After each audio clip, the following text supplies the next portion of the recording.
Coach, your lineup tonight? Yeah, 12 and 6. We'll give McCormick a break, and we'll give Yaros a break. Does it look like Bodker with Duchesne and Batherson? So you flip Bodker and Ryan? Yeah. Two guys? Just a little flip-flop there, but I can go back to it anytime. Just to give it a look, I thought Bodker played really well with Duchesne before, we got Tkachuk back and all that. So it was, I did shuffle things around for a little while, but, having Batherson there gives me the luxury of moving things around the way I would like it. So we'll see. Spreads are wealth. How do you contain? They seem to go really fast. Even after the CU and Larkin in particular, what's the key to? Well, after the CU last year in the one game got 5 breakaways against us, so we'll have to definitely have an eye on that. He's had his fun. He's straight away. He's McDavid type of speed kind of. So we know that's really hard to handle for sure. Larkin's fast too. They got a fast team. They got some fast legs, and they play a stretch game. So the minute that we give them time and space, their guys are going to be gone, and we're aware of that. Their D jumps into the play, so they create a lot of their offense off that rush, and with the defenseman active on that rush, and so we're aware of that. We know how dangerous that is. They've been doing really good lately. I think they've won 8 of their last 11 or something like that. When you watch the video, there's definitely some young, fast legs that are taking off on you, and that's for sure going to have to be a major focus of ours. The Yaros decision, is it you just want to give him a... Yeah, the reality is we didn't know, but the last 2 weeks he was battling a bug, and he played games where it took a lot out of him, and he didn't want to be taken out, and he did good for us, but I think just a little breather is going to help him, and sometimes when you've had to take that much responsibilities and just a little step back, breathe, and get ready for the next game is a good thing. And I want to give Wideman more power play because I want to give Lajoie less, not because he's not good on it, because we need Lajoie more on the 5-on-5 stuff. He plays against the best players. We want to improve our penalty kill. So the way to do that is make sure that the guys that are doing it have energy doing it. And so on defense, that's one of the ways to do it. And with the forwards, because Smitty's back. I can have Pyatt and Pajärvi and Tierney. So Tierney also won't be doing much power play because we need him on the penalty kill. So basically it's trying to manage the energy so that we're sharper on our penalty kill and our defensive game.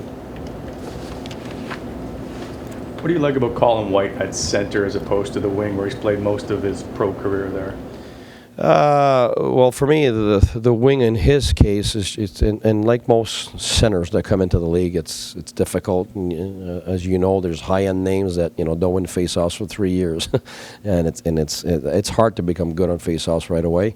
And the center position is mainly face-offs. Like today's day and age, it's the first guy there. So very often, it's not the center that's down low in the defensive zone. It's the first guy back. So the portion of the game that's hard to manage for a center is the face-offs, because after that it's first guy there. It's not like it used to be. It's a stretching game, it's a slash game, it's a cut across game. So wingers end up down low in your zone, and they end up in the middle, and centers end up on the wing. So you're really looking at winning face-offs at opportune times, and he's a young guy, so it's hard to manage. And so by being on the wing at the start of his pro career, it relieves him from that pressure, and he's able to just think of what he needs to be doing once the play started. So once you see that he's able to manage that, then you give him more center situations, and he's able to manage those better, and that's exactly what's happening right now. He's able to manage that really well. Has he had to change much in his game? Obviously, people mature and they get better as they get older, but has he had to alter any part of his game? He says he holds on to the puck a little bit longer, but is that basically it, or has there been more? No, I think defensively, he's not a big guy, but he's a gritty guy, and a lot of his effectiveness will come from the fact that he works so hard. But that takes a lot out of you if you're not a bigger guy and not as strong as. And so you saw in the last year a major difference in his strength and his stamina to be able to deal with men. So definitely that helped. But I think as a winger, he's more of a straight line driving guy. And as a center, where you're demanded very often to manage the puck a bit more, he was able to grow that part of the game in the last year in the American League, and with us once we let him start as a winger at the beginning of the year. And obviously, losing Pajot hurt for that, and losing Smith after that, and then it precipitated him going back to center because we had to. But at that point, he had done enough. Pro games to be able to breathe a little bit and feel more confident with the puck, and that's what we're seeing right now. He's and on a power play, we put him inside just like we're putting Batherson now, because it's a lot less pressure to manage. Like guys, when they come in the power play, people don't realize the most stressful part is on top as a defenseman. And after that, it's the guys that are controlling it on the sides. And as a young guy, you got the feeling you got to feed everybody and give it to the older guys and the big names, and you become stressed and you don't actually play the way you're supposed to. But when you're inside there, it's a lot less pressure, and you let those big guys manage the pressure around you, and you just help to finish. And that's what White's been able to do, and that's what we're looking for Batherson. He's just saying Batherson, what he needs to do, and.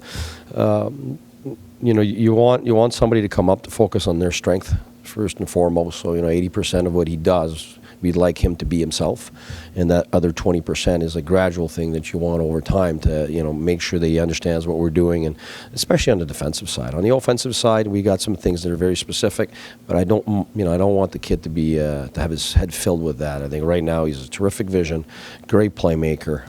He's very fast to think the game with the puck, and we don't want that to change because his head's full of everything else. But defensively, there's really specific things he's going to have to do to make sure that we don't create holes for the opponent. But that's only that 20%, like I said. So that 20% for me right now is that defensive side. That offensive side, we'll keep him up to date as we move along, but his head's got to be filled with what he's great at, and that's what we want to see right now. And putting him with Duchesne gives him that opportunity.